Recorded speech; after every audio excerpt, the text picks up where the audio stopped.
এই মাঠে এসেছিলাম, বক্তব্য রেখেছিলাম, আপনাদের সাথে কথা বলেছিলাম, আপনাদের আহ্বান জানিয়েছিলাম খুলনা বিভাগের 11 দলের প্রতীকে সিল দিতে হবে, জয়যুক্ত করতে হবে। মনে আছে? আপনারা কথা রেখেছেন। আপনারা এই খুলনা বিভাগে 11 দলের প্রতীক দাঁড়িপাল্লার প্রতীকে সিল মেরে সংসদে কথা বলার জন্য অসংখ্য প্রতিনিধি পাঠিয়েছেন, আপনাদের ধন্যবাদ জানাই।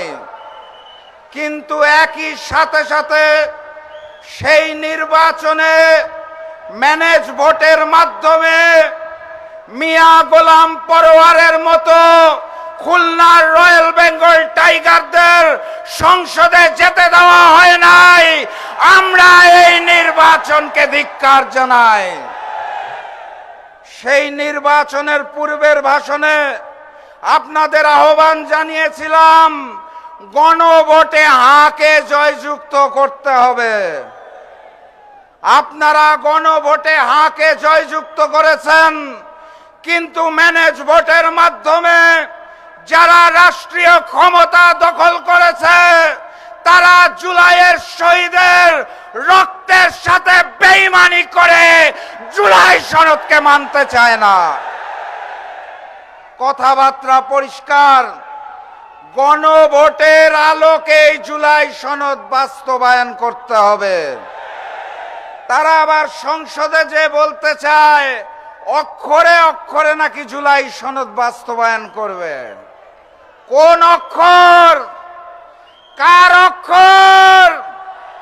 আমরা হিন্দুস্তানের অক্ষর চিনি না, আমরা বিএনপির গুলশান অফিসের অক্ষর চিনি না, আমরা জুলাই শহীদদের অক্ষর চিনি, গণভোটের অক্ষর চিনি।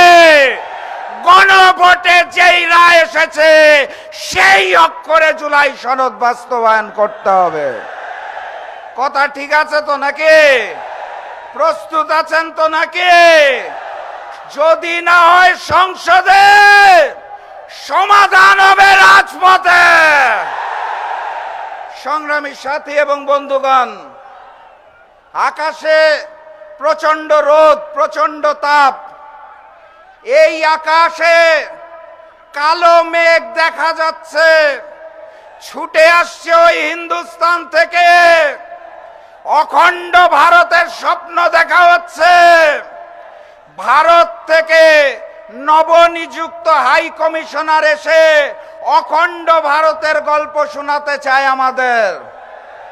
আমরা স্পষ্ট ভাষায় জানিয়ে দিতে চাই, আমাদের ভূখণ্ডের সিদ্ধান্ত 1947-এ হয়েছে, 1971-এ হয়েছে, 2024-এ হয়েছে। আমাদের স্বাধীনতা এবং সার্বভৌমত্ব নিয়ে ছিনিমিনি খেলার চেষ্টা করবেন না। এই খুলনা অঞ্চলে দীর্ঘদিন ধরে হিন্দু এবং মুসলমান কাঁধে কাঁধ মিলিয়ে বসবাস করছে। কোনো সমস্যা আছে? নতুন করে ভারত থেকে দাবি তোলা হচ্ছে রয়ের প্রেসক্রিপশনে হিন্দুদের জন্য নাকি বাংলাদেশে আলাদা ভূখণ্ড প্রয়োজন। বাংলাদেশে হিন্দু মুসলমান কোনো ভেদাভেদ আছে? ভেদাভেদ আছে ওই ভারতে।